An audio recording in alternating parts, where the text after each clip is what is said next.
உற்றொளி கொண்டோங்கி ஒருத்தட்ட போய் தீட்சை வாங்கிக்கோ.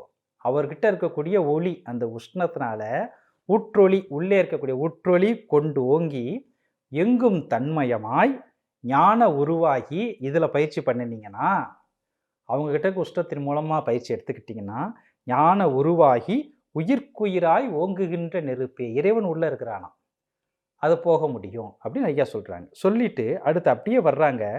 சுற்றுதலும் கண் பயிற்சிக்கு போகிறார். கண் பயிற்சி போகிறவங்க பார்த்தீங்கன்னா இந்த கருவெளியை அப்படி கிரு சுற்றுவாங்க. சரிங்களா? தோன்றுதலும் மறைதலும் அப்படியே பயிற்சி பண்ணுறவங்க சில ஃபோட்டோலாம் பார்த்துருக்கேன். எனக்கு அவங்க பேர் ஞாபகம் இல்லை.